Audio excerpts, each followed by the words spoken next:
Hello, you wonderful people, and welcome to another episode of Not Too Comic Book. This being a show where we talk about TV shows that are adaptations of comic books. For today's episode, I'm going to talk about Medaka Kuroiwa is Impervious to My Charms, Season 1, Episode 11. Great episode, a lot of really interesting things went down in this episode, so let's break it down. Obviously, the entire antithesis of this series is about cuteness and being adorable. This might be the most cute and adorable episode so far to me. Once again, I am a sucker for a love story, and obviously the back and forth between Mona and Medaka and kind of hits like a little bit of a fever pitch in this episode in particular. But obviously, we're picking up immediately where the last episode left off, where they have to play being a couple for the sake of getting that special promotional discount or whatever. But the problem is, like, when it came down to it, I thought someone would interrupt it. It's like, no, Mona herself couldn't do it. But for her, it's like, Asahi did it. Even though it's like, well, Asahi gave him a kiss on the cheek. And that was also while he was blindfolded, if I remember correctly. So, but it's like, you were face on trying to kiss him on the lips, but she couldn't do it. And it's like, even Asahi hasn't gotten that far. And I don't even think she could have gotten that far. Because the only other progress they've made is like, oh, they've held hands on the roller coaster. It was more so her holding his hand more rather than him holding hers, if I remember correctly, whatever the case may be. But she couldn't go through with it. And I love that Medaka for a moment's kind of like, oh man, almost there. And he's like, what am I doing? No, like, this is crazy. Don't stop. Don't focus on girls. Don't focus on girls. You're supposed to become a monk. Because he was down for it for a minute because he's like, whoa, Tokyo girls move fast. Like, do Tokyo girls just cool? Just because he's like, I think in his head, and it's the notion of, well, we're not even in a relationship and she wants to kiss me? That's crazy. He's like, wow, like, are Tokyo girls this like forward and just okay with just like randomly kissing? But yeah, she Mona ended up crumbling and being like, no, I'm sorry, we're not a couple. We'll just take them as they are. And so that kind of played out the way it did. And so in the aftermath of everything, after Mona and Medaka got back, Minami is telling Asahi, like, all right, it's time to make a move. It's like, while we were so distracted, which Asahi had to be like, to be fair, we weren't distracted. You were the only one that was distracted by, like, Bunny Dude. She's like, all right, but, whatever the case may be, Mona got some quality time with Kuroiwa. Like, you want to fix that by spending as much time. So every time she kept coming over to Medaka being like, oh, we should do this, we should do that. And then I love every time you get, like, Mona's reaction, and then Minami pops up behind, almost being like, yeah, that's another point in my friend's corner. So obviously the whole situation is kind of left Mona frustrated, and I love it, and I think it's a cute and beautiful scene, and this kind of plays into like being kind of like the calm before the storm that is the fever pitch of this situation, is the Tomo Mona conversation, because Tomo's like, yo, like, you gotta like make your first move, because if you keep letting Asahi get the first move, she's kind of like going to like go well beyond you. Once again, it's like, I don't want Asahi taking like my best friend's man type of situation. But for Mona, it's like, I don't see it like that. And I love that Tomo is like, well, the fact of the matter is, she's like, for the first time, I feel like you're being yourself. Because she talks about a situation in the past where they were around some girls and they were talking previously. Maybe this was probably when they were in middle school or whatever. And one of the girls is talking about this guy that she really likes. And then they're asking Mona, like, oh, what guy are you into? She's like, oh, yeah, whatever guy I ultimately end up falling for and stuff like that. Because she was, like, not paying attention to the conversation. She had no interest in it. And Tomo later on was like, well, why were you, like that? Like, because she's like, why don't you just tell them you have no interest? Because she's like, yeah, the whole romance gossip stuff isn't your bag, right? And she's like, no, it's not. She's like, well, why don't you tell people that? Because she's like, I don't want people to dislike me. And that is at the heart of everything. That's at the centerfold, because you've never really talked about it up until this point about Mona's charm being both a gift and a curse. Because yes, everyone's always found her so charming, but it's been that situation that to keep that up, because she's grown up with so many people liking her, it's kind of inflated her ego, but it's almost like this is the way the world is for her. But it makes her go like, I need to always be like this. I need to always be what people want and expect me to be, because if I break away from that, people might dislike me. She's so afraid of people not liking her for her. She keeps up the pretense of like, yes, she's very charming, but she immediately makes everyone feel like, oh, you have to like me. And that it created something in her head, like this insecurity. And that's why when someone like Medaka doesn't register like liking you. She's like, whoa, what the hell is going on? Like her ego can't take it because she's built her entire life around it. That every once in a while, yes, there's lapses in the mask, but around other people, she keeps it up. Because I've talked about it previously and it's been showcased. Tomo's the only person she's 100% herself around. Like Tomo knows like, okay, the whole charming BS, but it's like, for her, it's like now for the first time, she's like, I saw it for myself. And she thinks back to that episode where she was kind of like getting all grabby with Medaka and feeling on him. And she saw Mona's face and Mona had like a sour look on her face because she was jealous. And it's just like, I don't like you like being all feely and touchy and grabby on Medaka, you know? And it's like, for the first time, she's like, I've seen that mask slip. And for Mona, she couldn't like comprehend that because she's like, what did Tomo mean? Because for Tomo, it's like, for the first time, like, you like someone enough to be yourself because you're so afraid of people not liking you. She's like, everyone's always loved you because you're so charming. She's like, if you were just yourself, I guarantee you people would find you charming. Because Tomo was like, I know who you are, Mona. Like, you don't have to pretend to be this version of yourself. Like, people would love you who as you are if you just give them a chance. But Mona's so afraid of people not liking her that she keeps up the pretense of the more charming Mona. As she says, like, the very, like, cute and perfect version of herself. And once again, it's like it's a really beautiful and sad thing, but it's like it's a very human condition thing of we present certain versions of ourselves around people. And it's like, if you can never really be, if you're always having to put up airs, if you always have to put on this mask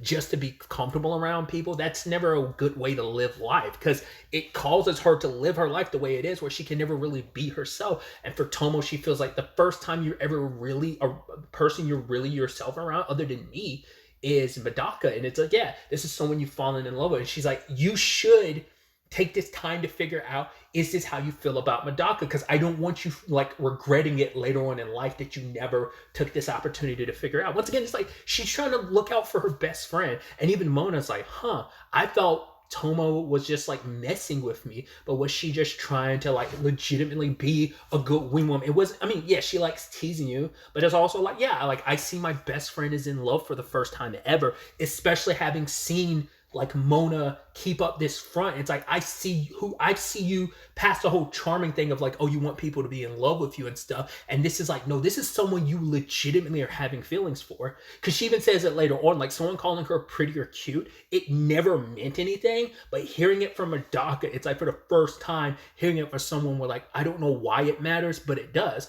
And now it almost kind of makes you go like on some subtle like psychological level, maybe you could infer like, maybe that's also why Mona's so obsessed with like, oh, I mean, once again, she's got this preconceived notion of this ego and persona of like the charming and perfect Mona that she wants to keep up. But you could almost make it seem like, yes, that's why she's going after Medaka. But you could also make the argument like, oh, maybe really it comes down to, on some subconscious level, you kind of like the fact is that he isn't captivated by you like everyone else, because it makes him stand out.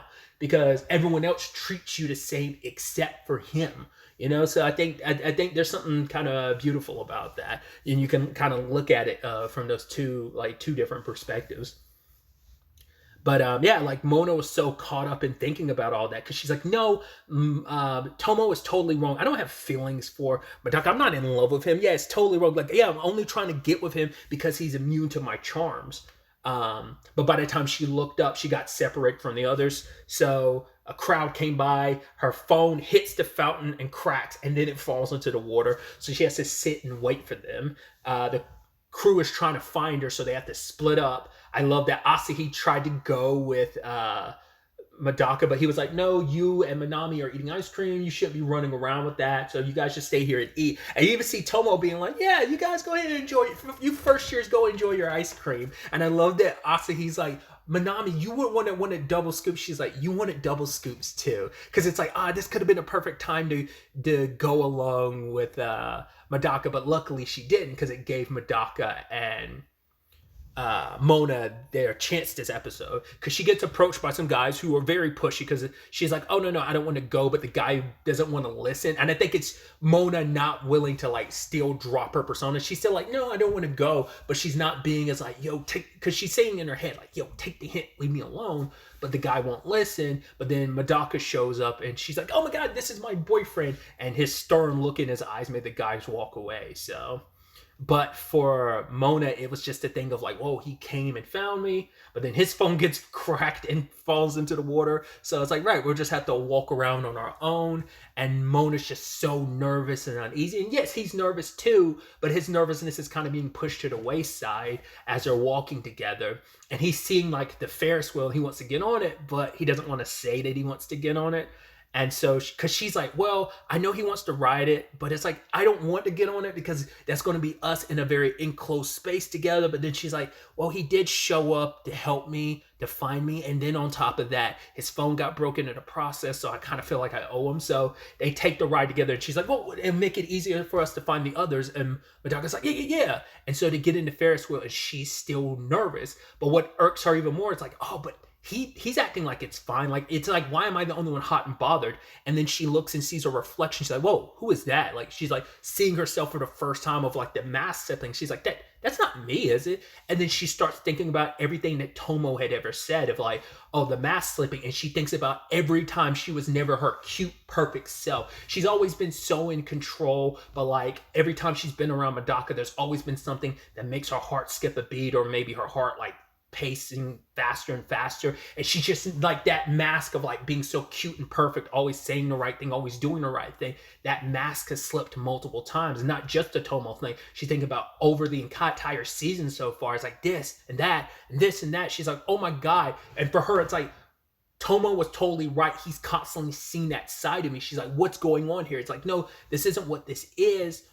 And Medaka talks to her about how he's like, I see you constantly like that, where he's like, there's moments where like, he's like, you can be a little weird sometimes, where it's like, I'll see a certain emotion on your face and then you'll switch to smiling. And she took that as a negative because she's like, oh my god, he thinks I'm weird. Of course he would. Like, she's like, there's no going back. Like, for her, it's like any attempt at like, because once again, she's still in the middle of figuring things out. So even if it's coming from the perspective of, oh, I'm just trying to charm him, the fact is that my charms will never work on him because that's shattered and forever broken. But now it's also like, because I am potentially in love with him and liking him, then that means like, well, I should have said like, I'm liking him and potentially in love with him. The fact is that that's kind of out the water because he looks at me as like a weirdo.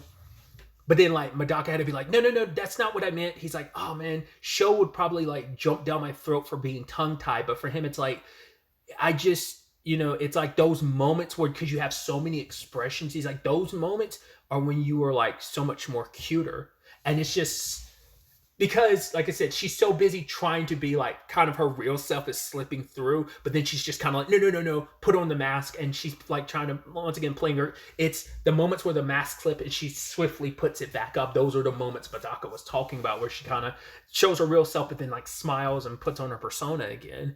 And I even love the whole thing with Medaka, with Mona just being like, wait, why am I getting charmed? She's like, that's not how it's supposed to work. My charm's supposed to charm people. It's not that he should be, Uno reversing this and charming me. That's not how this should go. But then she's looking at Medaka and he's like, oh, I see Yuzuru and the others. And it's like, oh, great, we found them. And he smiles. And that's what broke her. It was just kind of the final shot. And she just like, she crouches down and she's just like, yeah, Mona, Osaka born and bred. I've always been very charming, and this is the first time I've ever been in love. She finally admits it to herself. She's been fighting it for so long, denying it for so long, ignoring what Tomo has said, and now it's finally hit her that yes, this is it. Like, I really am in love. This is the first time I've ever been in love, and so that's why I was like, this whole thing culminates in this beautiful cuteness. So either way,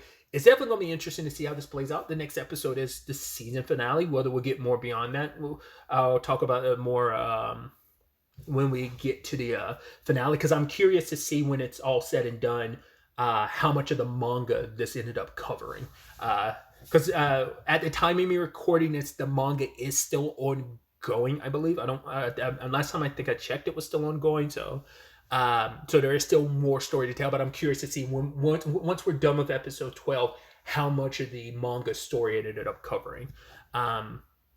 Of what exists of the manga now. So we'll see where things kind of go in the season finale. I'm excited to see what happens, especially picking up in the aftermath of this, especially because it's going to be interesting, especially because Asahi's been pretty clear about how she feels about Medaka. And it's interesting too because Tomo isn't the first person to recognize this. Asahi was, because Asahi knew, like, once again, Mona gave her excuse of, yeah, I'm just trying to charm him, that's why I'm doing what I'm doing. But Asahi's the one that's like, she doesn't really know recognize how she feels about Medaka. So it's going to be an interesting playing field going forward because they both have feelings for him, but it's going to be a thing of now Mona's going to be approaching this as, oh wait, I'm not just trying to charm him anymore. I recognize how I feel about him now. Now it's about discovering how he feels about me.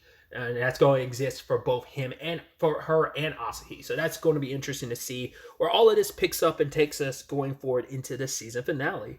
But really, that's all I want to talk about. Till the next time we meet, be happy, be safe, live life to the fullest, and enjoy it.